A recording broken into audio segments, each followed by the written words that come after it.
हाम्रो चाहिँ यो मोबाइल पसलको डेकोरेसन यहाँ सुरु भएको छ। फल सिलिङको नापजाप हुँदैछ।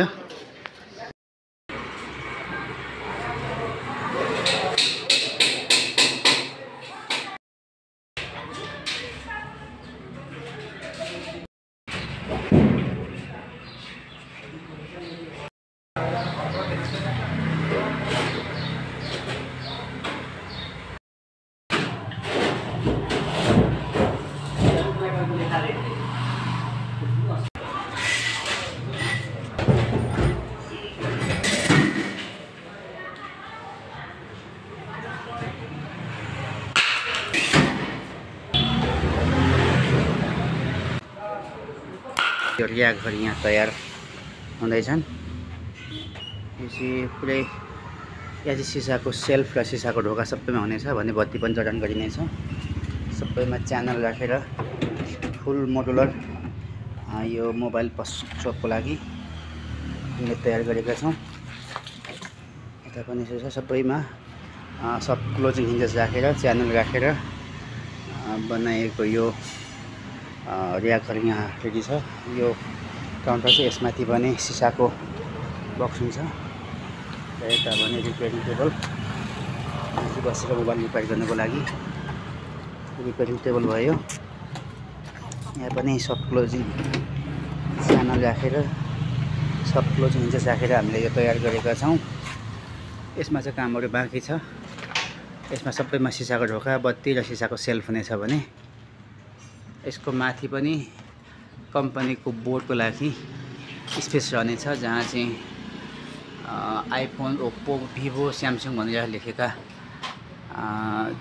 बोर्डहरू कम्पनीको बोर्ड राख्नको लागि यसको माथि पनि ठाउँ बनाइनेछ।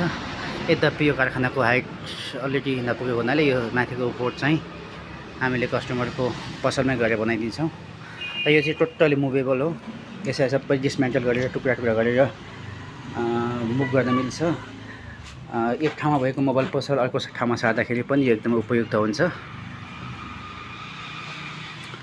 जस्तै हामीले यो कारखानामा यसलाई एसेम्बल गरेका छौँ र यसलाई हामी फेरि कस्टमरको पसलमा लगेर यसलाई फेरि एसेम्बल गरिदिनेछौँ।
कभर ब्याट्रीहरू झुन्डाउने यो र्याक हो।